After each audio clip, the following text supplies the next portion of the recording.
사람들은 교사들이 웃음소리가 많이 들리는 거예요. 그런 부서가 부흥하는 것을 확신하는 사람이기 때문에 웃을 일들이 참 많았으면 좋겠습니다. 선생님 많이 웃어요? 네.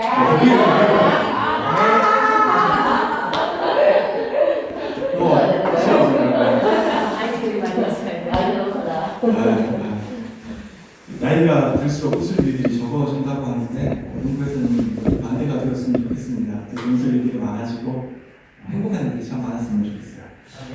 이전에 선 것은 교육자로 서기보다는요, 한 사람이 그냥 다음 세대를 걱정하는 한 사람으로서 섰습니다. 어떤 사람들이 저한테 이렇게 말을 해요. 참 넌 인생 편하게 사는 것 같다. 왜냐하고 그러시니까 아시다시피 다이빙 강사잖아요. 너는 목표도 안 하면 다이빙 강사 하잖아 라고 말을 해요. 사실 다이빙 강사이라면 정말 힘들거든요. 물에서 살아야 돼요. 진짜 물에서 밥까지 먹어야 될 정도로 남의 생명을 책임지는 일이다 보니까 진짜로 쉽지 않거든요. 그래서 정말로 뼈 깎는 노력을 해야지 강사가 될 수가 있어요. 물론 돈도 많이 들어가지만 시간도 많이 투자를 해야 되고, 강사를 하면서 이런 생각을 진짜 많이 했어요. 내가 개의했다. 하지 말걸. 정말로 이런 생각들 많이 했거든요. 시험도 많이 쳐야 되고. 그래서 그런 생각들을 잘 모르는 사람들이 참 우리가 재밌고 편하게 산다고 하면 사실 그렇지 않습니다. 요즘부터 사람들은 저한테, 저 요즘 글 쓰고 있지 않습니까?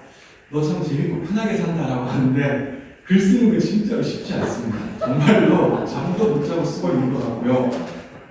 그래서 감사하게도 사실 저는 이제 글을 쓰는 사람이고요. 다음 주에 편집으로 넘어갈 것 같습니다. 편집으로 넘어가면 편집 과정을 한 두세 번 정도 왔다 갔다 걸치고 난 빠르면 2월 말, 조금 늦으면 3월 초가 되면 책이 나올 것 같습니다. 그래서 실제로 이제 그것 때문에 강의도 종종 부탁도 많이 받고 하는데 아직까지 사실 강의를 잘 나가지는 않습니다.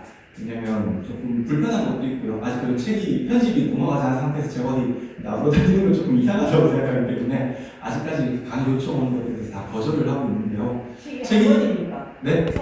일단 책 한 권입니다. 제목은요? 책 일단은 가젠데가 다음 세대 해법 찾기라는 책으로 일단은 나올 것 같고요. 제목과 목차는 사실 편집하면서 계속 바뀌거든요. 그러니까 일단은 그런 과제로 가져가고 있고요. 사실은 설교책을 쓰고 싶었어요. 설교책을 쓰고 싶었는데 출판사 사장님이 저한테 너무 이찬수 목사님이랑 묻더라고요. 무슨 말이냐면 이찬수 목사님도 돼야지 설교책을 쓸 수 있다.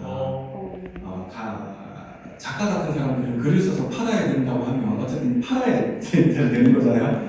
판매도 고려를 해야 된다고 하면 절대로 설교책은 안 된다고 하시더라고요. 어느 정도 인지도가 있어야지 설교책을 쓸 수 있다고 말씀하시고, 그래서 이제 그 설교책을 제외하고 제 공통 관심사와 출판사의 공통 관심사를 잡았던 게 다음 세대였습니다. 어쨌든 23살부터 사역해서 약 20년 동안 지금 다음 세대를 하고 있고요.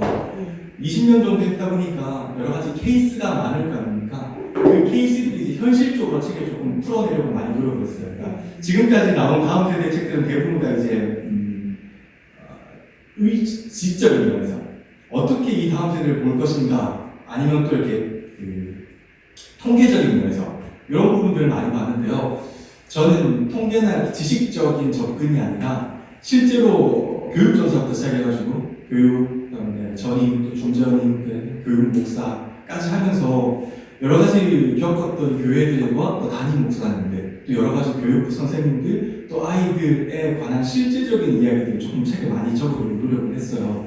그래서 그런 부분들이 이제 저의 강점이라고 생각하고요. 출판사 사장님들이 그런 부분을 보고 이제 책을 내주시겠다라고 합의를 한 상태고, 다음 주 되면 이제 어쨌든 편집으로 넘어갈 것 같은데, 넘어갈 때 조금 펄가분할 것 같습니다. 요즘 자꾸 저를 보시면 공통적으로 너무 피곤해 보인다라고 말씀을 하시는데 죄송합니다. 이게 사실 사람인지라 그냥 팍팍 이게 좀 취업도 하고 이래야 되는데 이게 막 잘 안 되더라고요. 일단 글을 쓰다 보면 제 마음대로 잘 안 되고, 분명히 쓰긴 썼는데 나는 이렇게 썼는데 또 출판사 사장님이 또 왜 글을 그렇게 썼냐부터 시작해가지고 막 이렇게 타박하기 시작하면은 사람이 이제 이렇게 마음이 되게 쪼그라들더라고요. 그런 면에서 보면 다음 세대가 꼭 책들이 참 많았으면 좋겠는데 쓰는 게 쉽지 않다라는 거예요. 대부분 제 친구들한테 제가 다음 세대에서 책을 쓴다고 하면 딱 공통말 한마디였어요. 똑같은 얘기하고는 쓰지 마. 이 책의 가장 이제 친구들이 한 말이 공통점이었거든요. 그러니까 제 친구들도 다 이제 목사들인데요. 다음 세대에 대해서 말은 참 많이 하는데 결국 그래서 so what 이라는 거예요. 어쩔 건데 그래서 라고 했을 때 대안을 제시하라고 했을 때 사실 대안 제시하는 게 쉽지 않습니다. 여러분도 아시겠지만 사실 교사쌤들의 연수나 이런 노하우 저보다 훨씬 더 많으신 분들이잖아요. 그럼에도 불구하고 요즘 애들이 참 쉽지 않다라고 말을 하는 것은 공통적인 뭔가 하나 딱 들어맞는 게 없기 때문에 힘든 거예요. 김남도 교수가 2023년에 트렌드 코리아를 쓰면서 했던 말이 뭐냐면 중간 세대가 없어진다, 중간값이 없어진다라고 말을 하거든요. 옛날에는 대충 어림잡아서 봐서 중간값을 내면 맞았어요. 근데 이제 맞지 않는 세대라는 거예요. 완전 양극단으로 가는 거예요. 아까 담배 이야기 했는데 어른들은 지금 훨씬 더 애들이 많이 할 것 같잖아요. 그렇지 않아요. 훨씬 더 건강한 쪽으로 많이 가고 있고요. 또 그렇지 못한 쪽도 물론 많이 있죠. 근데 합해보니까 훨씬 더 건강한 쪽으로 많이 간다는 건데 어쨌든 중간 구도가 없어졌어요. 그래서 이제 다급화, 이쪽과 이쪽 중간이 없어지는 형태로 가다 보니까 책을 쓴다는 것도 참 힘들고 대안을 찾는다는 것도 사실은 참 힘든 시대가 되어버렸던 것 같아요. 그래서 일단은 그런 것들을 다 차지하고서라도 제가 이제 다음 세대 사역을 계속 하고 싶고요. 또 이제 강의도 하고 싶다라는 생각이 들어서 다음 세대에 대한 책을 썼어요. 그래서 기대해 주시고 2월달에 나오면 참 좋겠다라는 생각이 들어요. 나오고 나면은 한 1, 2개월 쉬었다 또 바로 다음 책을 낼 생각이거든요. 그래서 2023년에 빠르면 3권 정도, 늦으면 2권 정도를 쓸 생각이에요. 사실 책 쓰는 거는 다 아시겠지만 3개월 안에 끝납니다. 끝나고 나서 바로 편집부로 넘겨가는 거기 때문에 실제로 이렇게 약간 인고의 시간을 보내는 건 한 3개월 정도 이렇게 해서 편집부랑 조절하고 이제 이렇게 하고 넘어가는데 그래서 한 2-3권 정도 일단은 쓸 계획이고 인간적인 생각일지도 모르겠는데 어쨌든 자꾸 이렇게 조금 이름을 알리고 싶습니다. 사람은 이름을 알려야 된다고 생각하는데 나쁜 뜻으로 그런 건 아니고요. 여러분 제가 그때 다이빙 때도 말씀을 드렸잖아요. 너 왜 다이빙 강사했어? 라고 물으면 내가 하고 싶어서요. 내가 내 팀을 만들고 싶어서요. 그런데 주일에 다이빙 하지 않는 하나를 만들려고 하면 결국 내가 앞에 서 있어야 되더라고요. 그래서 제가 그때 말씀드렸죠. 저희 팀은 주일에 다이빙 하지 않습니다. 저희 팀은 절대로 주일날 바다에 물에 들어가지 않습니다. 그런데 그렇게 하기 위해서는 제가 앞에 서 있어야 되더라고요. 그리고 나서 이런 비전을 제시한 뒤에 나랑 똑같은 생각으로 다이빙 팀에 들어오면 받아줄게요 라고 손을 내밀었을 때 저랑 똑같은 사람이 제 손을 잡더라고요. 이름을 내고 싶다라고 하는 거는 딱 하나밖에 없습니다. 다음 세대를 향한 저의 생각과 저의 비전이 틀리지 않았고 저처럼 생각하는 사람들이 많았을 때 우리가 이렇게 가는 게 어때? 라고 손을 내밀었을 때 저랑 좀 똑같은 방향으로 가는 사람들을 찾고 싶고 만나고 싶어서 이름을 조금 올리고 싶은 것이지 엄청난 부귀영화를 누리겠다고 그런 것은 사실 아닌 것 같아요. 물론 안 누리고 싶지도 않지만 그래서 사실 책을 쓰다 보니까 되게 가난해요. 책이 생각보다 돈 엄청 많이 들어갑니다. 요즘은 자비량 출판의 시대거든요. 높으신 분들이야 출판사에서도 책 낼래라고 손을 이렇게 내고 나면 인쇄나 모든 것들이 하지만 사실 기독교 작가들의 대부분은 다 자비로 책을 찍습니다. 그러다 보면 책을 준비하는 부터 시작해서 인쇄 과정 공정에 넘어갈 때까지 정말 생각보다 상당히 많은 돈이 들어가요. 어쨌든 빚을 지고서 시작하는 건데 그럼에도 불구하고 너는 왜 해라고 하면 이게 저는 투자라고 생각을 하고요.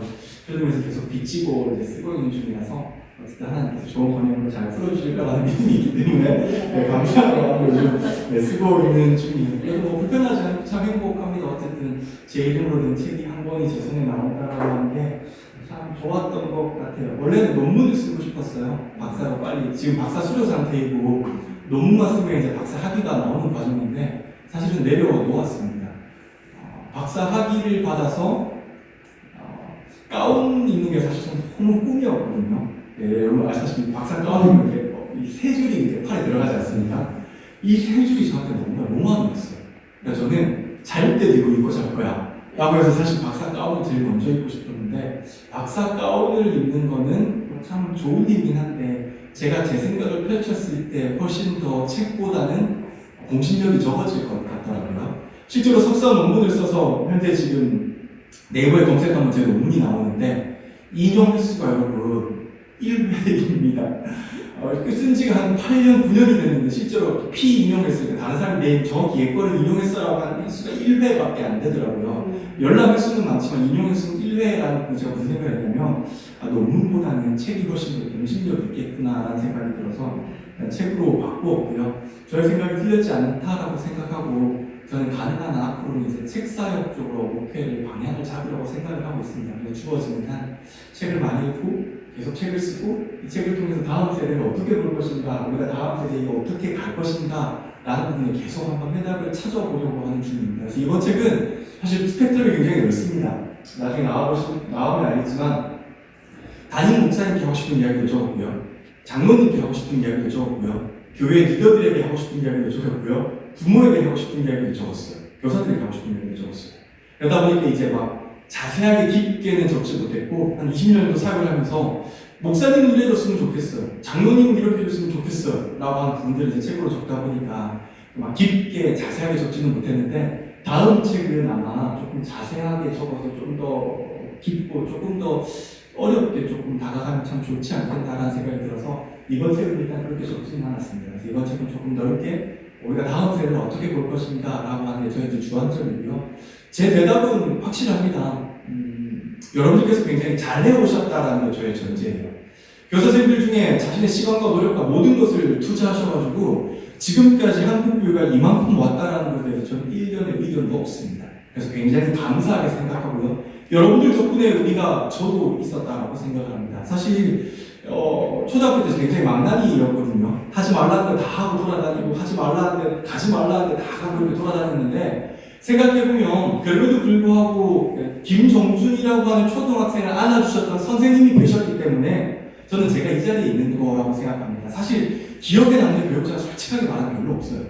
제가 교육자가 된 이후에 남는 교육자들이지, 제가 자라는 동안 목회자가 되는 그 전 단계까지의 과정 속에서 교육자가 정말로 나에게 많은 영향을 끼쳤느냐라고 해서 저는 솔직히 세모입니다. 오히려 저한테는요, 저를 잡고 다녔던 선생님이 훨씬 더 기억이 많이 나고요. 네, 저한테 한 번 더 손을 내밀었던 선생님은 훨씬 더 기억이 많이 나고요. 저를 안아주셨던 선생님은 훨씬 더 기억이 나요. 목회자의 성함은 잘 기억이 나진 않는데요, 그렇게 했던 세 분의 선생님은 지금도 이름이 기억이 납니다. 그래서 저는 목회자가 물론 잘해야 되죠. 그런데 더 잘해야 되는 거는 어쨌든 선생님들이라고 생각하고요. 그런데 지금까지 굉장히 잘해주셨다고 생각해요. 다만 시대가 바뀌었다라고 하는 것에 이제 주안점을 조금 강조점을 찍고 싶어요. 예전에 알던 곳으로 지금까지 갈 수가 없다라고 하는데 이제 저는 강조점을 두는 거예요. 그래서 지금까지 정말 잘해오셨고, 지금까지 여러분 덕분에 한국교회가 이만큼 왔다라고 하는 데서 감사함을 표하는 거고요. 그럼에도 불구하고 이제는 시대가 많이 달라졌다. 그래서 이 시대에 달라진 아이들에게 어떻게 접근할 것인가, 이 부분에서 우리가 함께 고민해야 한다라고 하는 것이 제가 이제 말을 하는 것이고 피력하는 것이고요. 그래서 어떻게 할 건데? 라고 물었을 때 하는 것은 제가 몇 가지의 대안들을 제시하는 것입니다.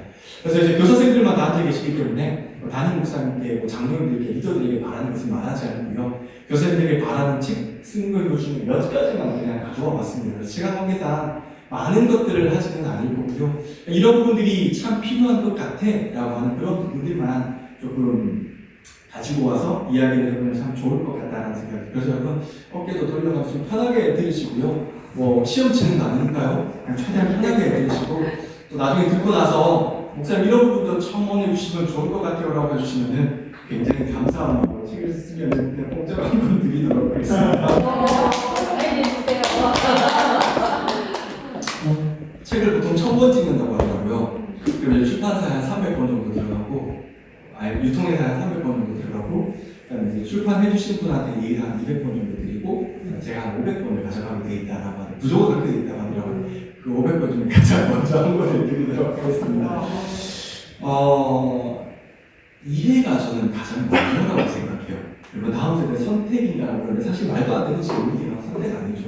그럼에도 불구하고 중요해서 이렇게 한번 적었던 것 같아요. 왜 이해가 중요하냐고 생각하면, 다음 세대는 사실 이해하고 있어야 되는 세대인 거죠. 사실 근데 이해만으로는 될 수 없는 세대가 또 다음 세대입니다. 많은 세대가 그냥 이해하면 돼라고 하지만 아니요. 이 세대는요, 결론부터 말하면 공부해야 되는 세대예요.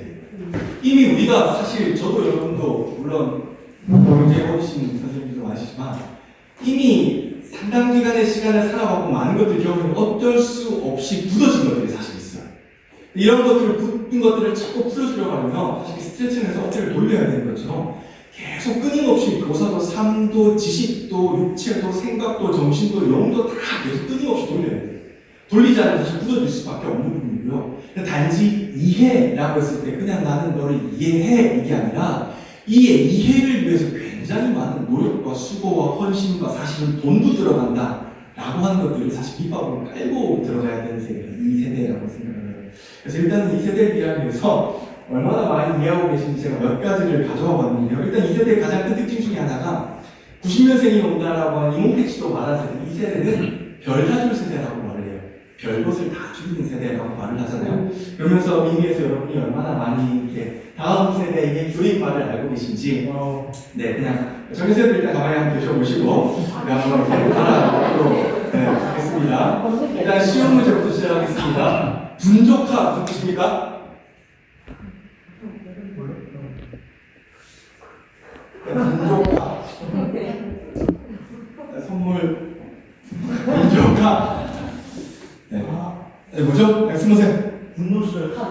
분노 조절 카드 굉장히 좋은 카드입니다. 분노 조절 카드 좀 꺼내는 겁니까? 현금으로 이제 분노 조절 가능한 야, 새로운 나중에 책을 쓰고 꼭 한번 응용해보세요. 사실 분위기 좋은 카페를 통해서 분조카라고 합니다. 이번 주에 분조카가 왔는데 서울에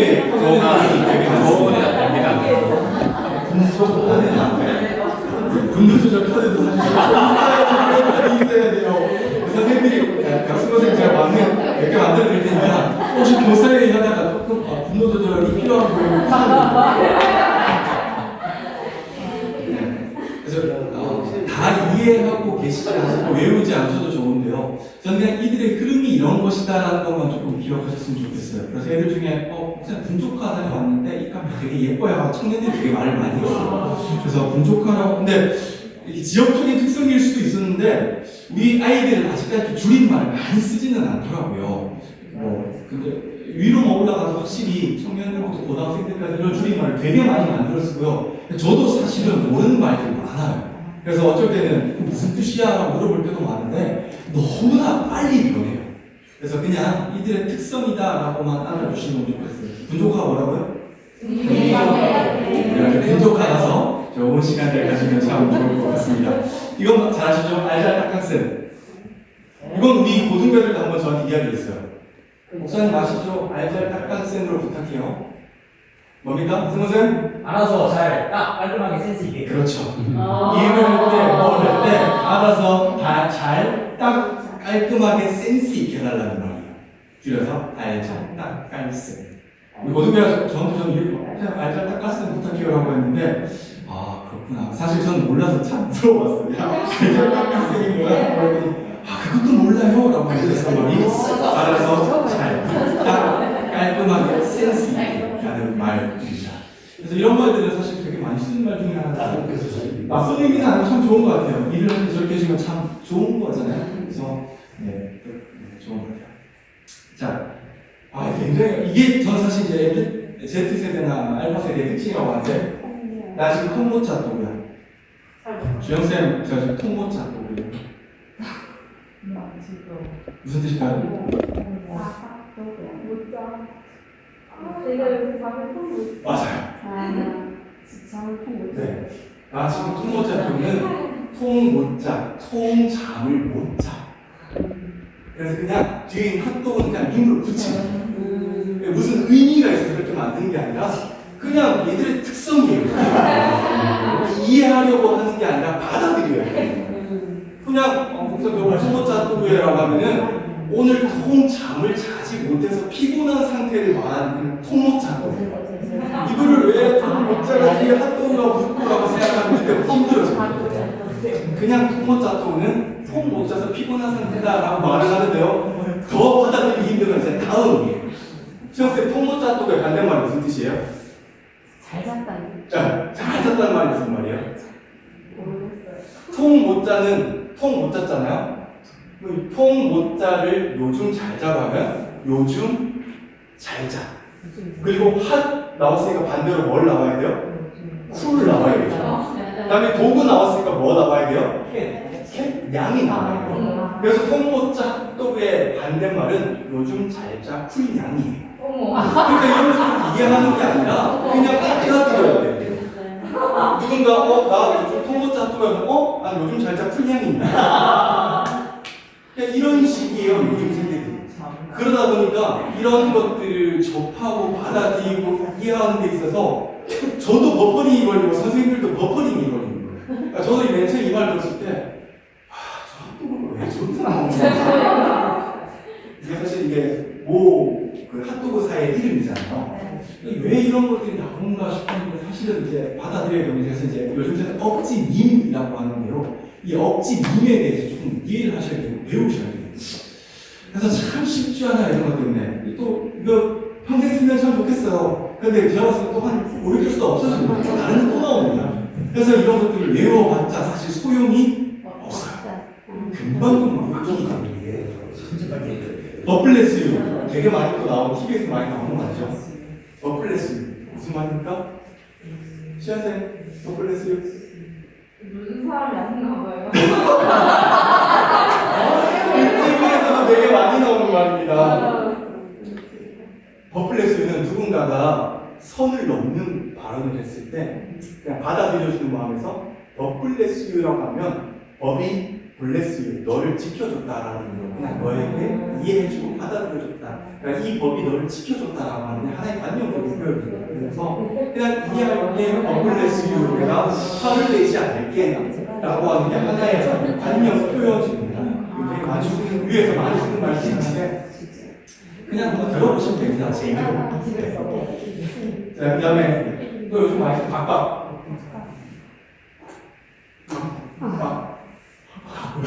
아까우신가 이거. 박박입니다. 이상하죠? 이런 것들 왜 만들어 쓰겠어요? 그치? 이해가 안 가죠? 박박은 대박이 다른 말입니다. 네? 대박이 많은 말. 요즘에는 대박 대신 빡빡입니다. 이런 식으로 해요. 근데 영상 나눠주시면 안 돼요. 그 나쁜 뜻을 말하는 게 아니에요. 요즘 애들 이렇게 지은이는 존나라는 말 많이 하잖아요. 존나의 다른 표현은 뭡니까? 나나입니다. 나나. 존나 대신에 나나. 존나 말이 되게 세기 때문에 나나라는 말을 많이 해요. 대박도 앞에 있는 대자를 지우고 박박, 나나 이런 식의 표현을 되게 많이 해요. 그래서 이런 것들이 그냥 이들의 특성이 잘 보여요. 참 저도 이런 것들이 참 힘들긴 한데 근데 다음 세대를 하면서 애들한테 이런 이야기를 사실 안 할 수가 없어요. 뭔가를 하나를 던져 이렇게 놓고 이렇게 잡아서 끌고 와서 이야기를 해야 되기 때문에 사실 저희 교육자들이 이런 것들을 공부를 안 할 수가 없어요. 그래서 제가 제일 힘들어하는 부분 중에 하나가 이제 이런 부분들입니다. 사실 너무나 자주 바뀌기 때문에 외웠다고 하는 게 소용이 없고요. 또 요즘 많이 쓰는 말이죠. 갑통알. 갑자기 뭐를 보니? 또 말씀하신 것 같아요. 갑자기 요즘 MZ 세대가 되게 많이 하는 말 중에 하나예요. 갑자기 통장을 보니 뭘 해야겠다? 알바를 시작해야겠다. 갑통알. 요즘 애들은 젊은 분들은 우리처럼 직업에 대한 주 개념이 없습니다. 하나의 직업을 평생 가져가겠다라고 하신 생각들이 아예 없어요. 그래서 필요한 만큼 모았다가 쓰고 다시 또 필요한 만큼 벌어도 되는 세대입니다. 그래서 이들이 뭔가를 하고 나서 통장에 돈을 많이 모았다가 뭐 여행을 다니고 자기를 위해서 뭘 쓰고 난 다음에 돈이 떨어지면 끌리고 먹고 갑통알. 갑자기 통장을 보니 다시 알바를 시작해야겠다라고 하는 마음으로 갑통알이라고 하는 TV에서 되게 많이 나오고 드라마에서도 이런 젊은 사람들이 말하는 것처럼 이런 말들이 굉장히 많습니다. 이런 말들이 이제 교사들한테 사실 어려운 거죠. 분족함. 사실 뭐 분위기 좀 카페 갔다 왔어라고 하면 굳이 뭐 분족함 이런 얘기하고 뭐 대박도 사실 쉽지 않아요. 박박 이런 거 나나 이러면 무슨 얘기인지 사실 이제 들어갈 때 사실 쉽지 않아요. 근데 이제 제가 주장하는 것은 무조건 들어갈 필요는 없어요. 무조건 들어가는 것도 쉽지 않고요. 대신에 이제 안 들어가려고 한다면 안 들어가는 대신 뭔가 다른 대안을 만들어내야 돼요. 공감을 굉장히 잘한다거나. 사실 이제 저는 석현 쌤이 가셔서 하신 말인데 석현 쌤이 아재개그를 되게 잘 하시더라고요. 그런 거 들으면서 이게 되게 잘 들어가는 거라고 생각해요. 이렇게 애들한테 그렇게 그냥 한번 툭툭 던지면 애들이 이러거든요. 하지 마요 이러는데 사실 그렇게 하면서 선생님 말을 다 듣고 선생님이 또 뭔가 한마디 하는 것들에 대해서 들어간다는 뜻이거든요. 그래서 이런 것들을 다 이해하는 게 결코 좋은 거라고 저는 생각을 하진 않아요. 대신에 뭔가 나만의 강점이 있어야 돼요. 반드시. 그래야 반을 맡았을 때 이 아이들에게 뭔가를 보여줄 수가 있습니다. 그러면 제 생각이 틀렸을 수도 있는데요. 제가 이제 동년배 교육자들이나 후배 교육자들한테 잘 하는 말이 뭐가 있냐면 착한 교육자의 시대는 지나갔다고 말해요. 저는. 물론 교육자는 착해야죠. 인간미도 있어요. 근데 그건 사실 기본 아닙니까? 예전에 독일에서는 교육자라고 하는 것에 대해서 어느 정도 퀄리티가 있었냐면 내가 예를 들어서 물을 하나 사고 싶은데 돈이 없으면 저는 목사인데 이 물을 가져간 다음에 내일 돈을 드릴게요 하고 무슨 말 안 믿어줬다는 말이에요. 그게 뭐냐? 그 정도로 목사에 대한 신뢰가 깔려있다는 거죠. 그래서 저는 요즘 제 후배들한테도 늘 말하는데 착하려고 노력하지 마라. 그건 기본이다. 대신에 뭔가 자기만의 특성 있는 목회자가 되라라고 말을 하거든요. 왜냐면 여러분들도 잘 아시겠지만 사실 제 선배들도 그렇고요. 뭔가 자기만 특별한 하나의 특성이 없으면 담임 목사가 되기 되게 힘듭니다. 솔직하게 말해서. 한 4개월 전에 제가 제일 존경하는 형님 한 분이 김포에서 목회를 하시다가 다 그만두셨어요. 그리고 뭘 하시냐 지금 버스 운전을 하세요. 진짜로. 여기서 이제 왜 버스 운전을 하냐고 물었는데 첫 번째 운동하고 많이 지쳤다. 두 번째 그래서 좀 쉬고 싶다 라는 이야기. 그다음에 뭔가 노력과 의지만 가지고 목표라는 걸 하기 힘들더라. 그래서 이제 찾은 것이 버스 운전이었고 엊그저께 통화를 했는데 되게 행복하다라고 말을 했어요. 물론 이제 각자의 자리에서 다 행복의 만족도는 다를 거겠지만 제가 그런 걸 참 느끼는 게 뭐냐면 자기만의 뭔가 특성화된 퀄리티가 없으면 교육자도 살아남기 힘든 시대가 이 시대구나라는 생각이 되게 많이 납니다. 그래서 저는 사실 작가라는 걸 선택한 거거든요.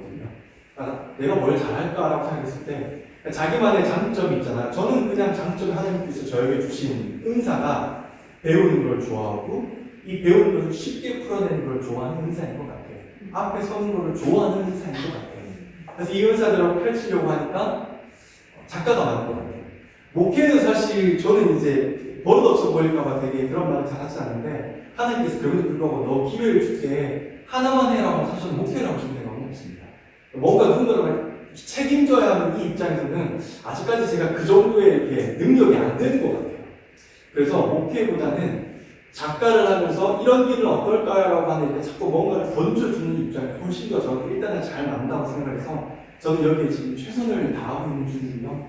그런 의미에서 이제 선생님도 저한테 좋은 것들을 참 많이 받아갈 수 있는 시기라고 생각을 합니다. 어쨌든 지금 여러분 앞에 서 있는 담당 교육자는 책을 좋아하는 교육자이고 글을 쓰는 것을 좋아하는 교육자이고 뭔가를 찾고 이런 면에서 같이 해보는 걸 좋아하는 교육자이기 때문에 제가 이런 부분에 있어서 뭔가 이 토대를 만들어주고 간다면 다음에 온 다음 교육자가 이렇게 뭔가 텐션이 되게 높고 행사도 잘하고 뭔가 이런 교육자 보면은 금방 우리 모두가 제가 봤을 때는 다른 부서 못지않게 비교되지 않게 훨씬 더 위에 올라갈 수 있는 좋은 부서라고 생각을 하거든요. 그래서 뭔가 시기로 갔을 때 그래서 저를 여기 보냈나? 라고 하는 제 개인적인 생각도 있습니다. 그래서 어쨌든 우리가 그런 면에서 저와 함께 다음 세대를 알아가는 데 있어서 우리가 함께 노력하는 세대를 알아가면 참 좋겠다라는 생각이 있습니다. 어쩔 TV도 요즘 사실 많이 하는데요. 그냥 어쩌라고 TV나 봐 라고 하는 말인데요. 불리하거나 듣기 말 싫을 때 어쩔 TV라고 말을 하잖아요. 또 반대로 뭐라고 합니까? 저절 TV라고 말을 또 하고요. 어쩔 냉장고, 어쩔 가스레인지 자기들 마음대로 갖다 붙입니다. 이게 그냥 억지 밈인데요. 요즘 아이들의 특성입니다. 그래서 이 특성을 어쨌든 여러분은 알고 계셔야 되고 알고 계시고 끝나진 않고요. 자꾸 이제 체득하셔야 되고 이해하고 좀 배워가는 시간이 참 많이 필요할 거라고 생각합니다. 제가 제일 주장하는 건데요. 아직까지 이제 저만 주장하는 것 같아요. 그래서 이게 공신력이 있을지 없을지는 잘 모르겠는데 어쨌든 한 사람은 주장해야 된다고 생각해요. 저는 기준을 다시 봐야 된다고 생각해요.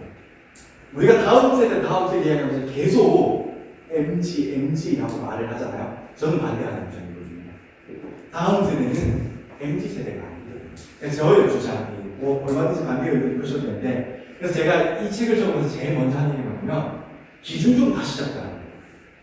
왜냐면 우리가 서울을 가려고 하면은 서울 좀 찍고 가야지 빨리 가는 거 아닙니까? 그냥 출발부터 하고 내가 가고 싶은 데 갔다가 저기로 들렸다가 하면 도대체 언제 서울을 갈 수 있는 겁니까? 우리가 다음 세대에 대해서 이야기를 하려고 한다면 적어도 제 생각에는요, 기준이 누구인지를 명확하게 잡고 가는 게 가장 1번이라고 생각하고요. 그런 의미에서 저는 우리 교회들이 MG라고 말하는 이거는 사실 조금 다시 봐야 되지 않나? 라고 이제부터 주장하는 사람 중에 한 사람이에요. 저 같은 생각이 많아졌으면 좋겠고, 왜 그렇게 생각하냐면, 여러분, 우리가 이제 흔히 세대를 나누는데요. 이 세대의 기준 사실 우리나라가 아닙니다. 영국과 미국입니다. 이 영국과 미국의 세대를 기준으로 우리나라에 넘어오는 거예요. 사실 이게 선진국의 개념이잖아요. 신앙도 사실은 그래요. 우리의 지금 현재 만들어진 많은 신앙 가운데 하나가 어디에서 온 겁니까? 미국에서 온 거예요. 미국 선교사님들이 넘어와서 만든 것들이 우리의 전통이 되고 신앙이 되어서 현재 우리의 많은 부분들을 형성하고 있고요. 실제로 미국에서 유행한 것들이 우리나라로 넘어옵니다. 그래서 우리는 약간 선진국들을 아직까지 많이 따라가는 경향이 있어요. 다음 세대 구분표도 구분표고요. 여러분, 그래서 이게 위키피디아에 나오는 세대 구분표입니다. 이게 100% 맞다라고 생각하지는 않지만, 일단은 우리가 세대를 나눌 때 영국과 미국을 기준으로 나눈다라고 한다면 이들이 이렇게 나눈 것에 대해서 왜 이렇게 나누었을까라고 하는 것에 대해서 생각을 반드시 가져야 됩니다. 이들의 세대를 이렇게 나눠요.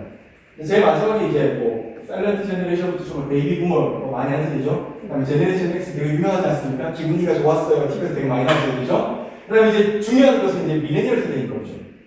M 세대, 제너레이션 G, Z 세대, 그 다음에 이제 제너레이션 알파 세대입니다. 그래서 우리가 결국 이 얘기하는 것은 밀레니얼 M 세대, G 세대, 알파 세대인 거잖아요. 우리가 MG라고 말을 하는데 실제로 다른 나라에 MG라는 말이 있을까요? 없습니다. MG라고 묶어서 발음하는 나라는 우리나라밖에 없습니다. 그것도 2018년에 만들어진 개념입니다. 그래서 실제로 위키피디아 여러분, 위키피디아는 이제 영어를 기반으로 한 종합 백과사전 서비스인데요. 제네레이션 X를 치면 제네레이션 X에 대한 설명이 다 뜹니다. 제네레이션 1년을 치면 1년을 다 쓰는데 MZ 제네레이션을 딱 치면은 뭐라고 나옵니까? 검색 결과가 없습니다. 그러니까 우리가 MG라고 사실은 말을 많이 하는데요. 다른 나라에서는 받아들이지 않는 개념입니다. 우리나라에서만 쓰는 개념입니다. 실제로 그래서 해외판 위키피디아에 MZ 제네레이션을 치면은 안 나오는데요. 한국 코리아판 위키피디아에 MZ를 쓰면 나옵니다. 되게 신기합니다. 우리나라만 만들어서 우리나라만 밀고 있는데 바로 MZ세대라는 건데요. 저는 사실 이게 맞지 않다고 봐요. 왜냐면 제 주장은 뭐예요? 이제 그만 M을 보내주자 라고 이야기를 해요. 여러분, 왜냐면 우리가 MZ를 묻지 않습니까? M세대는 1981년부터 96년까지 만 41세부터 만 26세까지 M세대예요. 그러니까 저도 M세대예요. 자, 그리고 G세대는요, 1997년부터 2012년까지가 G세대예요. 만 25세부터 만 10세. 여러분, 우리가 MZ 다음 세대가 교회에서 MG라고 하는데요. 만 41세부터 10세까지가 다음 세대입니까? 아니거든요. 저는 다음 세대가 아니에요. 그런데 계속 우리는 MG라고 얘기하는데 사실 M은 빼는 게 맞다라고 하는 게 제 주장이에요. 그래서 이제 그만 M은 보내주자라고 하는 게 제가 주장하는 거고요. G세대가 사실 Z세대가 우리의 주력 세대이고요. 주력 대신에 뭘 하나 다시 또 갖다 붙이긴 해야 돼요. 그래서 일단은 저는 이제부터 교육을 얘기할 때 제발 MG를 이야기하지 말자라고 이제부터 계속 저는 샌더스미에서 주장을 하고 강의를 다닐 때마다 계속 주장을 할 겁니다. 그리고 실제로 책이 나오면 강의가 계속 늘어나겠죠. 그러려고 쓰는 거니까 그때마다 계속 저는 MG를 몰아냈거든요. 다음 세대를 이야기하면서 MG가 아니라 결론적으로 말하면 Z알파 세대를 저는 계속 주장을 할 겁니다. 그래서 왜 MG를 붙였으면 안 되냐면 여러분, MZ라는 건 사실 마케팅 용어입니다. 2018년에 대학 내일이라고 하는 연구소가 있는데 우리나라에 이 연구소에서 만든 용어가 MZ세대다. 그래서 뭔가 이렇게 교육적으로 만든 게 아니고요. 마케팅에서 보니까 둘이 되게 비슷한 습성이 있더라. 그래서 이 둘을 묶어가지고 마케팅 쪽에서 한번 써보는 게 어떨까라고 제안해서 만들어진 게 MZ이고요. 이게 상당히 넓고 광범위하게 굉장히 짧은 시간 급속도로 가졌어요. 그래서 우리는 지금도 교육에서 MG를 말하는데 사실은 MG는 붙이면 안 되는 세대예요. 소비적인 측면에서 둘을 엮었고요. 그런데 묶고 봐서 그때는 맞았는데 또 지금은 사실 맞지 않습니다, 여러분들. 저의 소비와 25세의 소비가 같을까요? 같지 않습니다. 그래서 많은 사람들이 말하는데 그때는 묶어서 조금 설명이 됐는데 지금 이 묶는 것도 사실은 맞지 않아라고 말해요. 그래서 김남도 씨가 뭐라고 말했냐면 2020년에 말했어요. 흔히 MT라는 이름으로 밀레니얼과 Z세대를 합쳐서 언급할 때가 많지만 그 둘 사이에는 적잖은 차이가 존재한다. 그 차이를 만든 여러 요소 중에 하나가 그들의 부모 세대. 부모 전체가 완전히 다르다는 거예요. 그러니까 뭐 Z세대는 부모들이 거의 얘는 X부터 시작하고 젊은 세대고 Z는 뭐 영원히 나이가 많으시죠. 부모님 말로. 그래서 이미 부모로부터 듣고 뭐 전부터 다른 세대이기 때문에 이 둘은 완전히 다른 세대야라고 말을 하고 있어요. 그러니까 편의상 MG라고 이야기를 하는 것도 괜찮다고 생각해요. 뭐 둘 사이를 붙여서 이 MG 세대가 트렌드를 주도하는 세대고 괜찮다고 생각합니다. 그런데 이제 교회 교육을 이야기할 때는 있어서는 저는 이제 그만 MG는 말하는 게 좋지 않을까. 만 26세면 지금 난 27세거든요, 여러분. 그럼 대부분 어떤 빠른 청년들은 결혼까지 하는 상태입니다. 근데 이 세대를 여전히 다음 세대라고 말을 하면서 우리가 다음 세대를 위해서 투자를 해야 돼요라고 말할 때 과연 M세대까지 데리고 가야 되는 것인가? 그것도 제가 27세라고 하는 M세대 가장 어린 나이입니다. 저까지 데리고 가야 된다는 건데 과연 이게 맞을까라고 했을 때 저는 사실 맞지는 않다고 보는 입장이에요. 이거는 트렌드적인 입장에서 보는 거고 교회가 진짜로 교회학교 측면에서 투자를 하고 뭔가를 하려고 한다면 사회에서 이야기하는 MG를 말하는 게 아니라 우리는 좀 더 다른 용어를 써야 한다라고 하는 게 저의 주장이고요. 그래서 이제 대표되는 게 알파 세대인 거죠. 2023년 트렌드 코리아에 보면은 하나의 챕터에 나와 있습니다. 알파 세대가 온다 라고 하는 거예요. 여러분 혹시 휴대폰 심심할 때 혹시 이런 놀이 하십니까? 저는 가끔 하는데요.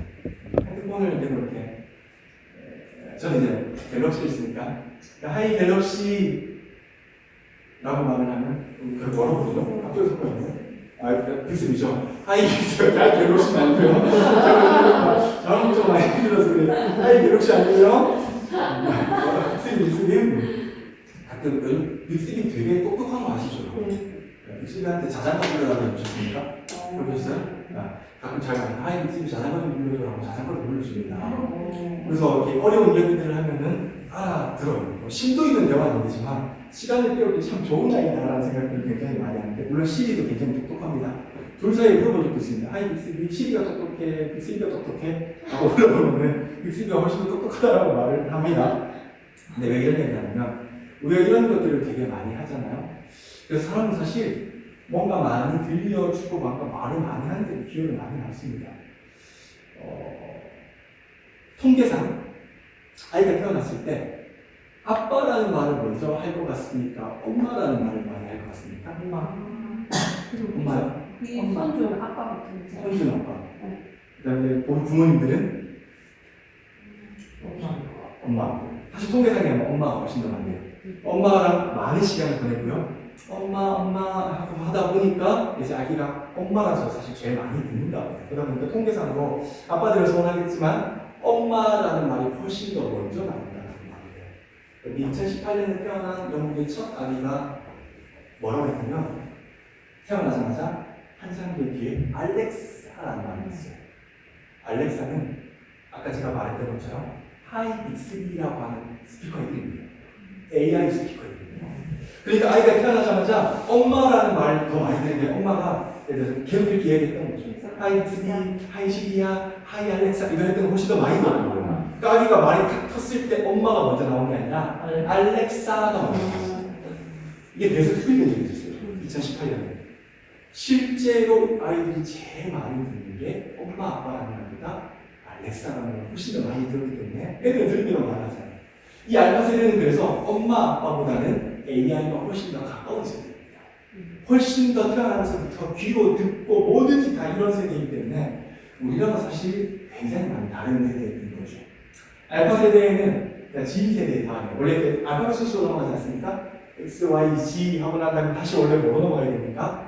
A로 넘어가야 되고 A로 넘어가지 않고요. 2008년에 호주 사회학자 마크 맥클린돌이라는 사람이 G세대 다음으로서 A로 돌아가는 게 아니라 알파로 돌아가는데 그리스어의 첫 번째 단계야 라고 말을 해서 창안된 말이 알파 세대입니다. 그래서 MG세대는 보통 영어로 이렇게 쓰는데요. 알파인데 이렇게 한글로 책에 보면 있습니다. 그래서 임나노 씨도 알파라고 이렇게 한 줄로 이렇게 적어놓았습니다. 그리스 알파벳 제일 처음인 알파, 베타, 감마 할 때 알파잖아요. 알파에서 따봤고요. 2000년 10억 초반부터 한 2020년 중반까지 이야기합니다. 나라마다 조금씩 1, 2년은 달라요. 근데 중요한 것은 전원이 다 21세기 출생 아이들이라는 뜻이에요. 근데 실제로 지금 아직 늦게 보는 경우에는 태어나지 않은 아이도 알파 세대입니다. 대학 속에 있는 아이도 알파 세대. 한 2, 3년까지는 다 알파로 쳐줍니다. 그래서 이 세대는 완전히 21세기의 세대이고요. 우리랑 접근 방법 자체가 완전히 다른 세대입니다. 그래서 뭐라고 말하냐면 2022년 11월 28일 헤럴드 경제에서 뭐라고 말하냐면 이들은 진정한 디지털 원주입니다. 완전히 새로운 종족이다라고 말했습니다. 그러니까 이들은 우리랑 사고방식 자체가 달라. 뇌 구조 자체가 달라. 우리의 생각으로 이들은 접근할 수가 없어 라고 말을 해서 그냥 새로운 종족이라고 표현을 아예 해버렸어요. 그래서 이제 알파 세대가 사실은 우리가 이제 교회학교에서 10살이라고 한다면 사실 초등학교 3학년 이하인 거잖아요. 가장 신경을 써야 할 세대인데 제일 쉽지 않은 세대이기도 합니다. 그래서 이제 제피알파 세대가 이제 우리의 사실은 다음 세대라고 보면 저는 될 거라고 생각을 합니다. 실제로 아까도 말했다시피 그러니까 G세대가 이제 25세부터 10세이잖아요. 근데 25세 이하로부터 지금 이제 교회학교에 있는 제일 어린 영화부 유아부까지가 사실은 우리의 다음 세대가 되는 거죠. 그렇게 본다라고 하면 우리가 가장 이제 심혈을 기울여야 할 것은 G세대와 알파 세대라고 이제 저는 생각을 합니다. 이제 다음 세대 교육을 이야기하면서 MZ라는 말은 이제 맞지 않나라고 저는 이제 계속 생각합니다. 저는 이제 책을 내면서부터 가려부터 계속 이제 제피알파를 읽을 생각이고요. 실제로 저는 이제 이게 맞다라고 생각을 하는 사람입니다. G세대에는 알파 세대 특징이 있어요. 아직까지는 이제 우리 아이들을 제가 정확하게 잘 못 봐서 그런 걸 수도 있는데 일단 책에 나오고 이 서울에 있는 아이들 기준으로 몇 가지만 말씀을 드릴게요. 꿈이 유튜버인 시대입니다.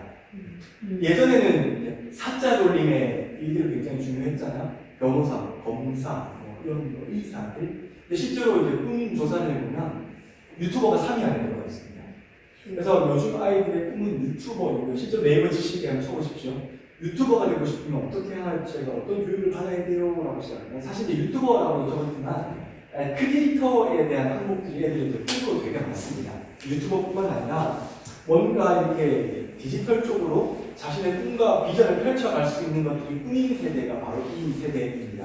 그래서 이제 교육청 교과과정에서는 계속 말하는 겁니다. 코딩을 정규 교육과정에 집어넣겠다. 이런 것들을 넣어야 되지 않냐라고 말을 하고요. 실제로 수도권에서 많은 젊은 부모님들의 아이들이 코딩 학원을 다닙니다.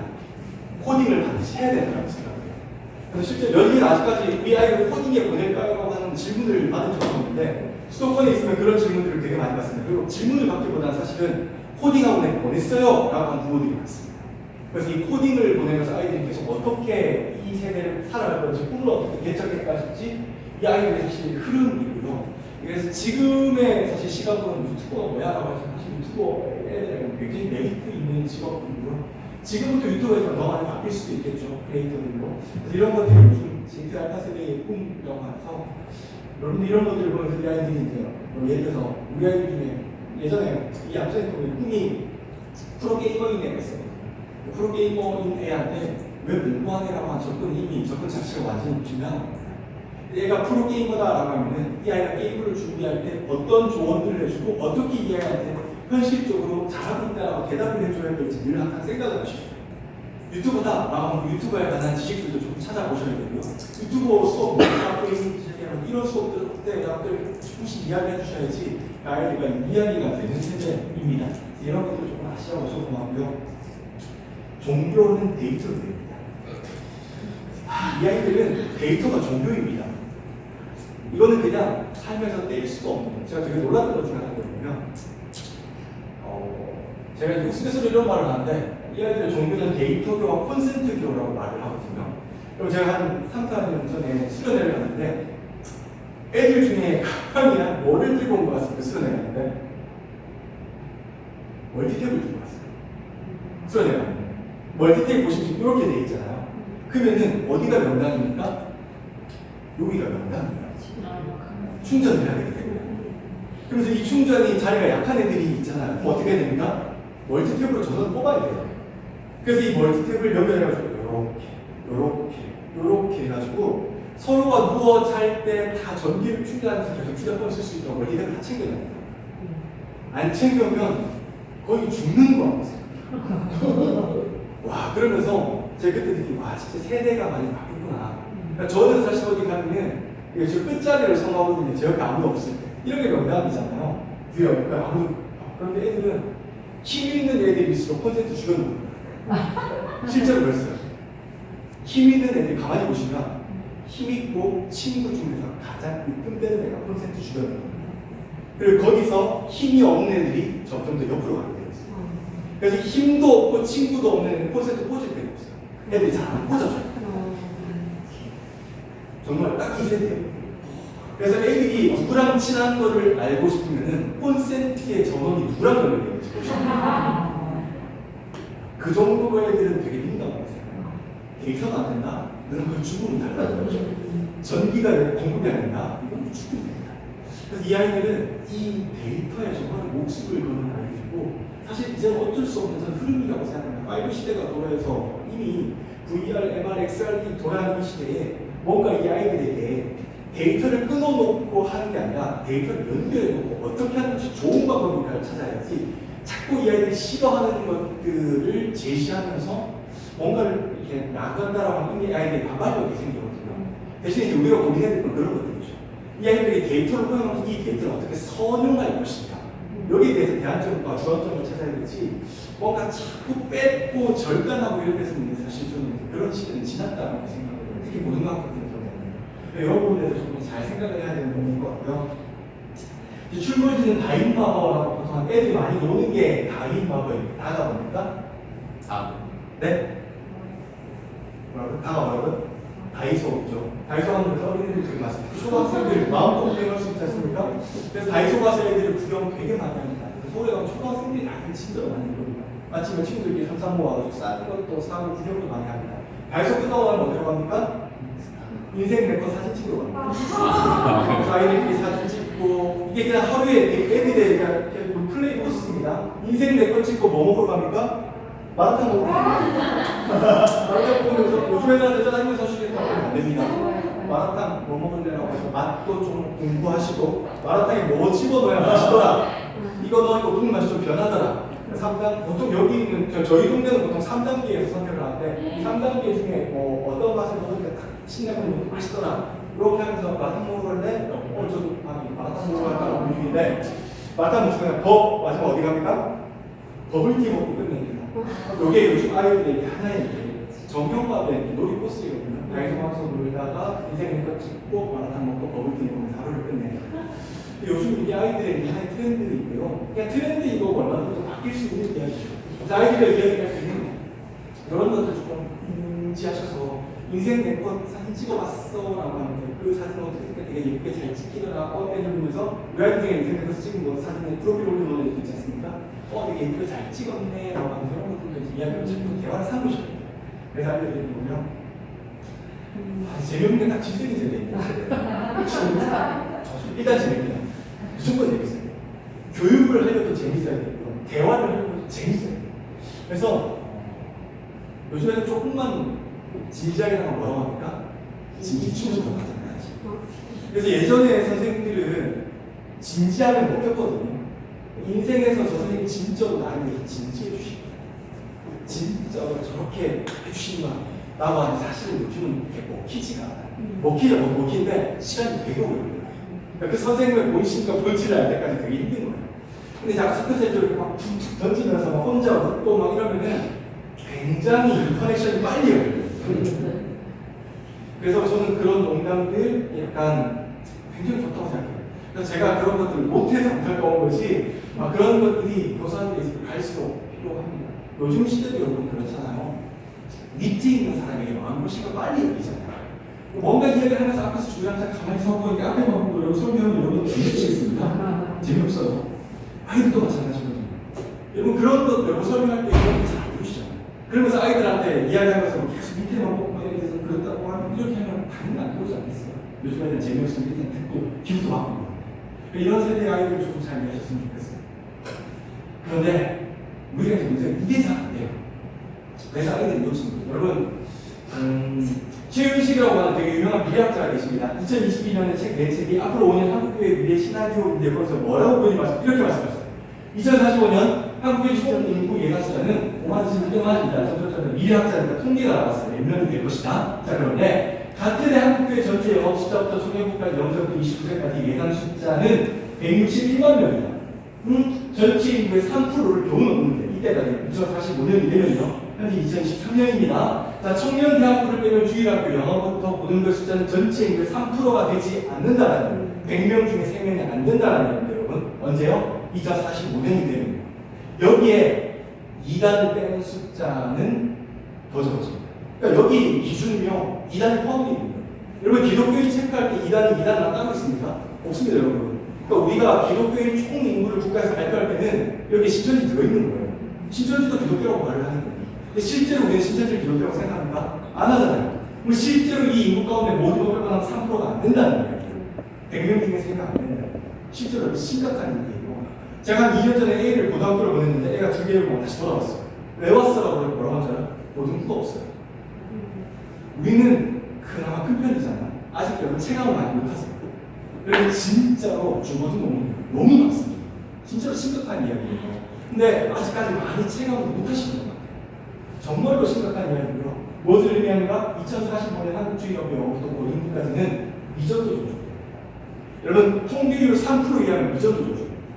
우리가 아까 선교 이야기하잖아요. 왜 선교 보냅니까? 100명 중에 3명이 안 되기 때문에 선교를 보내는 겁니다. 그래서 3% 이하는 미전도 종족이라고 저희가 이야기를 합니다. 2020년에 2045년에 이렇게 될 거라고 말씀드렸는데 어떻게 된 줄 아십니까? 2016년에 통계 나왔어요. 한국 청소년 복음화율 3.8%입니다. 제가 아까 미전도 몇 프로라고 했습니까? 3%예요. 뭐라고 했냐면 우리나라 청소년 숫자가 200만 명인데 그중에 7만 6천 명, 그러니까 3.8% 정도만 예수를 믿는다. 선교역에서 보통 3% 이하인 미전도 종족이라고 하는데 그만큼 상황이 지금 심각하다라고 말 이제 목사님들 이렇게 말씀을 하셨어요. 한국교회 진짜로 정신 차려야 된다. 그리고 지금 몇 년입니까? 2023년. 작년도 통계 한번 볼까요? 한국 보험망 청소년 3%입니다. 아까 미래학자 최윤식 박사가 2045년 돼야 3% 이하로 떨어진다고 했어요. 2022년 통계가 3%입니다. 조금 더 높게 보시는 분도 있어요. 3.몇% 나가. 근데 대부분 다 3%에 조금 동의를 하는 거예요. 그러니까 학자가 예상한 것보다 훨씬 더 속도가 많아지고 있어요. 10년도 더 남았는데 3%. 그래서 그거 남의 이야기가 아니에요. 그런데 제가 교육자를 하다 보면은 다들 되게 쉽게 생각하시더라고요. 다음 세대를 살려야 한다라고 말을 하세요. 근데 이제 제가 책에서 늘 주장하고 싶은 게 뭐냐면 말만 하지 마. 말에는 시간도 가고 돈도 가고 다 가야 된다. 뭘 보면 할 수 있냐? 교회가 쓰는 재정을 보면 할 수 있어요. 다음 세대 진짜 중요한 거예요. 그런데 교회 전체 예산에 다음 세대 얼마 쓸 것 같습니까? 제가 생각했던 것 중에 가장 건강하다고 생각했던 교회가 있었어요. 그 교회가 몇 프로 썼을 것 같습니까? 승호쌤 몇 프로 썼을 것 같습니까? 30%. 30% 쓰면 저는 방송십니다. 대단 15% 썼습니다. 제가 생각했을 때, 제가 생각했던 게 가장 건강한 거. 대부분 10% 미만인 거예요. 다음 세대 아니에요. 물론, 찬조를 받거나 이런 부분을 빼고 공식적으로 딱 1년 예상이 나왔습니다. 10% 미만입니다. 대부분의 교회가 그랬어요. 실제로 가장 건강했던 교회는 20%입니다. 그 교회는 다음 세대 돈을 엄청 쓴 거였어요. 그런데 학자들이 뭐라고 하냐면은 제가 여기 실제로 아는 책에 적었는데 다음 세대 진짜 살고 싶은 몇 프로 쓰라고 하는 거 아십니까? 50%. 진짜로 살고 싶은 50%. 그러니까 지금 다른 데 쓸 게 아니라는 거예요. 지금 못 쓰면은 저 숫자 못 잡는다는 거예요. 그래서 학자들은 50% 쓰라고 말을 해요. 50%도 조건 없이 쓰라고 해요. 뭐라고 말하냐면 맨 땅에 헤딩하는 마음으로 50% 써요. 그렇게 해도 될까 말까라는 거지. 영국 교회가 다 잃어버렸잖아요. 교회가 술집으로 팔린 거 알고 계시죠? 그런데 1, 2년 전 얘기가 아니에요. 여러분. 10년 전 얘기예요. 영국 교회 교육자들도 늘게 한다고 한국 교회 니네 그러다 우리 따라간다. 정신 차려라. 그래서 말하고 토마스 선교사님 사역했던 그 교회 여러분 풀밖에 없었고 오히려 저희가 지금 성경에 내준 거 알고 계십니까? 그 한국을 위해서 대동강 토마스 선교사님 그 영국에서 왔지 않습니까? 그 대단한 교회가 지금 유지 보수비가 없어요. 그래서 한국교회에서 그 교회를 유지하라고 보수비를 내줍니다. 그게 남의 나라 이야기가 아니에요. 지금 한국교회가 선교사를 숫자적으로 미국이 많고요. 확률적으로 퍼센테이지는 한국이 제일 많습니다. 젊은 선교사를 가장 많이 보는 나라가 한국인데요. 이게 바뀌려면 얼마 되지 않다. 그러니까 저 숫자 못 잡으면요. 나중에 언젠가 우리가 보냈던 그 나라에 우리도 성교비 받으면서 풀치고 있을 날이 많지 않다. 그래서 50%는 써야 된다라고 말하는 사실 교회들이 그렇게 하지 않습니다. 뭐 현실적인 이유들이 많겠죠. 거기에 대해서도 다른 의미는 아닌데 진짜로 심각하다라고 하는 걸 조금 알아주셨으면 좋겠어요. 제가 하는 이야기는 사실 별다른 게 없습니다. 참 잘해오셨고 지금도 잘하고 계세요. 그런데 진짜로 좀 많이 바뀌셔야 돼요. 캄보디아 모금가 1.6%입니다. 좀 있으면 우리나라 캄보디아랑 같아져요. 캄보디아 올라가고 있습니다, 여러분. 우린 내려가고 있어요. 그럼 우리나라 캄보디아 선교사를 보내지만 지금 사실 캄보디아 선교사 보낼 때 아니에요. 제가 선교만 이렇게 말하거든요. 있으면서 야, 지금 선교 나갈 때 아니라 우리 선교해야 돼. 농담인 거죠. 아닌데요. 진짜 심각합니다. 그러기 위해서 이제 저는 교사생들한테 한 3가지 정도 강조하는데요. 책에는 너무 많은 것도 있어요. 일단 여러분 싫으시겠지만 공부해야 된다고 저는 끊임없이 말해요. 왜냐면 이 아이를 알아요. 시대가 어떻게 흘러가는지를 알아요. 지금까지 너무 잘해오셨잖아요. 그렇기 때문에 공부하라는 얘기예요. 그러면서 시대의 흐름도 아시고 이 아이들의 특성도 아시고 가지고 있는 지식을 끊임없이 갱신할 줄 아시고 계속해서 공부를 해서 계속해서 뭔가 우리 새로운 것들을 집어넣어야 이 아이가 이야기가 됩니다. 그런 세대가 왔어요. 가지고 있는 것만으로도 뭔가 풀어낼 수 있다? 그럴 수 없어요. 저는 정말 자신 있게 이야기합니다. 그럴 수 없는 세대의 아이들이었어요. 그리고 여러분 공감하셔야 됩니다. 자꾸 이제 어른들은 라떼 하시는데 라떼는 공감이 아니에요. 유명자가 이런 얘기 했잖아요. 나도 힘든데 힘든 나한테 라떼는 더 힘들었으니까 넌 힘내라는 사람 보고 온탕에 있는 사람이 열탕 본다고 왜 냉탕 되냐라는 말이 있어요. 내 입장에서 생각하면 안 돼요. 무조건. 그거는 그냥 나의 좋았던 잘했던 하나의 기억이고요. 그것을 바탕으로 이 아이들이 무엇을 좋아하고 어떤 이야기를 듣고 싶어하는지를 들려주셔요. 그러니까 내가 하고 싶어하는 이야기를 아니라 이 아이들이 듣고 싶은 이야기를 해주셔요. 그게 공감이에요. 그러니까 이 아이들이 귀에 맞춰주라는 이야기가 아니라 일단은 대화를 하셔야 되잖아요. 그러면 하고 싶은 이야기가 아니라 이 아이들이 듣고 싶은 이야기. 그러기 위해서는 공감할 줄 알아야 돼요. 왜 이 아이가 아픈지, 왜 이 아이가 마음이 슬픈지, 이 아이가 뭐 때문에 고민하는지 알아야 돼요. 그러면서 감동이 있는 대답을 끊임없이 말해주셔요. 그러면서 마음의 공감과 신앙까지 줘야 되는 사실은 교사이십니다. 그래서 힘들지 않고요. 저는 힘들고요. 그래서 저는 자신하는 교사는 하나님이 세우셨다고 생각해요. 그리고 우리가 힘들고 부족할 때 누구한테 구합니까? 하나님이 많이 채워준다고 생각합니다. 그래서 당연하다고 생각하고 그리고 이제 제일 힘들고 하는데 사실 인내하셔야 돼요. 누구에게 볼 것인가? 사실 애들 보면 머리도 없죠. 네, 머리도 없어요. 뭐지? 이거 이렇게까지 해야 되고 내가 지금 신앙생활 해가지고 여기까지 왔는데 내 시간 빼가지고 여기까지 하고 있는 이 아이들 도대체 뭐지? 라고 생각하면 힘들어요. 그냥 꾹 앉으셔요. SK케미컬 최첨 부회장이 뭐라고 하냐면 일단 90초 참아라. 애들이 아무리 화나도 90초 참아. 90초 참으면 다 된다. 그래서 최첨 회장은 젊은 사람들이 자기 회사에 들어왔을 때 뭔가 요즘 이렇게 젊은 사람들 자기 할 말을 스스로 하거든요. 그런 것들 보면서 90초를 참자라고 이야기해요. 여러분들 제가 책에 적어놨는데 실제로 내 과학의 입장에서 90초 참으면은 모든 화가 없어집니다. 그 이후에 화를 내고 있는 것은 내 느낌이에요. 내가 화를 내고 싶기 때문에 내고 있는 거예요. 실제로 90초 지나면 머리에 있는 화는 다 없어진다고 말해요. 한 영혼을 사랑하는 마음은 품으셔야 돼요. 그리고 복음만을 진짜로 3%입니다. 3%가 계속 떨어지고 있습니다. 그런 거 생각하시면 한 영혼 사랑해야 될 일이 아닐까요? 이단도 우리 애들 빼앗아가려고 하고 마귀도 우리 애들 빼앗아가려고 하고 세상도 우리 애들 빼앗아가려고 하는데 이 아이들 보면서 조금 마음으로 인내를 품어야 되지 않을까 싶습니다. 여러분 제가 서울에서 청년부사를 할 때 한 청년하고 이야기를 했어요. 청년이 이런 얘기를 하더라고요. 신천지 너무 맞습니다. 야 너 왜 신천지 갔어? 그게 진리가 아닌 거 알고 있잖아. 정말 목사님 저한테 진리냐 아니냐고 말씀하지 마세요. 신천지가 저를 따뜻하게 대접해줬어요. 두 번째, 목사님, 우리 교회에서 저한테 사실 많이 해준 게 없잖아요.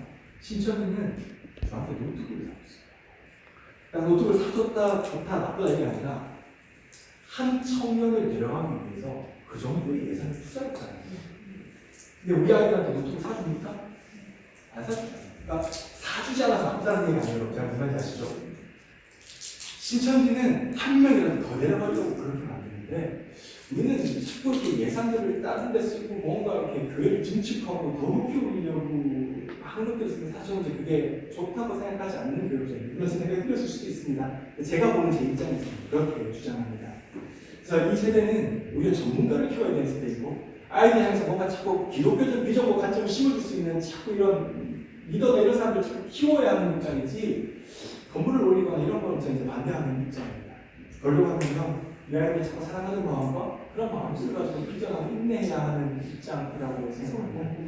그래서 저는 결국 우리 아이들이 향한 어떤 마음과 투자가 있냐는 이 복음화를 올리냐 내리냐의 차이가 있다고 생각하고요. 그런 마음으로 저와 같은 생각들을 많이 하는 사람들이 있었으면 좋겠습니다. 물론 투자 안 한다고 사랑하지 않는다는 말은 아닙니다. 서로 각자가 사랑하는 방식이 있겠죠.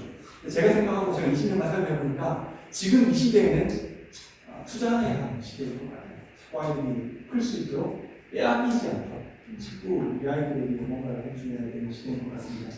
다음 세대 선택입니까? 아니요. 선택 아닙니다. 다음 세대는 선택이 아니라요. 사명이라고 저는 생각을 합니다. 선택하는 그 순간 이미 우리 아이를 다 잃어버립니다. 저는 절대로 이 아이들이 선택 사항이 아니라 사명이라고 생각하고요. 이 사명을 저와 함께 하는 선생님들을 늘 사랑하고 축복합니다. 그래서 여러분들 사역을 하시다가 조금 마음에 와닿는 게 좀 불편한 게 있고 조금 내 생각과 맞지 않는다고 할지라도 조금 이해해 주시고 받아들여 주시고 조금 그 넓은 마음으로 이렇게 해주셨으면 좋겠습니다. 결국 아까도 말씀드렸다시피 아이들의 담임 교육자를 오래 기억하지 않습니다, 여러분. 나쁜 얘기가 아니라 여러분 제가 배우교회 고등부에 몇년 냈을 것 같습니다. 20몇 년? 그렇지 않아요. 또 하나님께 속이신 타이밍이 되면 저는 옮겨가야 할 사람이에요. 나쁘게 하면 떠나야 할 사람이잖아요.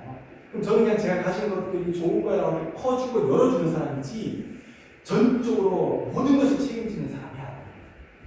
그렇다면 선생님이죠.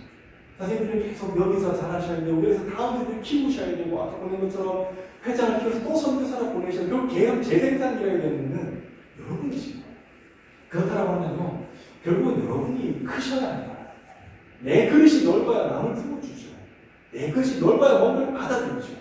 우리는 자꾸 내 거, 내 시간, 내 중심, 내 신앙, 내 거 이렇게 하면은 결국 사실 이렇게 담는 것보다는 흐르는 게 훨씬 더 낫습니다. 그래서 저는 여러분들이 이런 담당 교육자의 생각을 좀 많아주셨으면 좋겠고요. 저는 이제 이런 것들을 향해서 계속 목소리 외치는 사람입니다. 목소리 외치는 사람이고요. 책도 계속 이런 식으로 쓰고 있는데 그래서 야 이게 지금 수위 조절하고 있는 중입니다. 이렇게 하다 보니까 담임 목사님께서 이렇게 목사님 그거 맞지 않는 것 같아요. 비판도 있고 정말 그거 그렇게 하시는 게 아닌 것 같은데 이렇게 하면 어때요? 비판도 있잖아요. 저도 사역자인데 야 이거 너무 서슬없이 하는 거 아니야? 수위 조절 중인데 출판사장님 계속 목사님이 이런 말 해서 누가 합니까? 라고 하는 거고 저도 사역 해야 되는데 수위 조절 해야 되지 않을까요? 수위 조절 하는 중인데 어쨌든 제 말은 무슨 말이실 거라고 다 아실 거라고 생각합니다. 이미 베테랑들이십니다. 근데 그 베테랑들 선생님들 가운데 실력을 조금 더 하셨으면 좋겠고요. 그런 실력을 더하기 위해서 제가 가진 능력만큼 여러분들도 또 교육시켜드리고 또 저와 함께 할 거니까 그런 부분을 잘 아시고 함께 해주셨으면 좋겠습니다. 여러분 짧은 시간 좀 무서우시게 하긴 했는데요. 결론은 이거예요. 다음 세대는요. 선택이 아닙니다. 사명입니다. 진짜로 심각하다. 진짜로 어려운 시대입니다.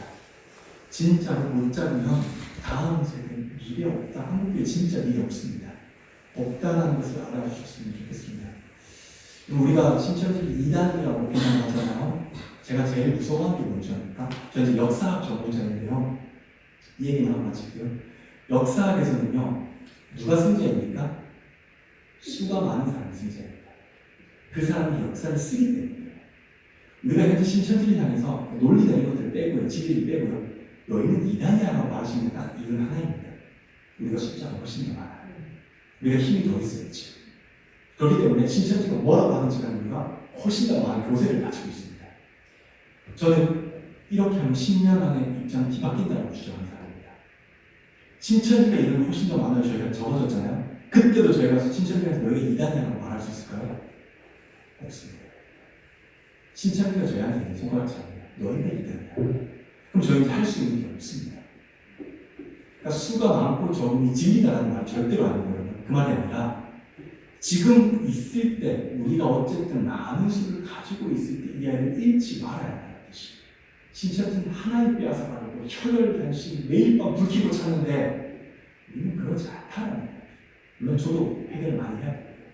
그런 의미에서 다음 세대는 선택이 아니라 사명이다라는 것을 꼭 기억하셨으면 좋겠고 그런 마음으로 저와 함께 이 사역을 잘 감당해 주셨으면 좋겠습니다. 그러실 수 있죠? 네. 그러신다고 생각합니다. 한번 이 시간 기도하면서 우리 한번 마음을 다듬는 시간이 되었으면 좋겠습니다. 여러분 정말 짧은 시간 여러 가지 말씀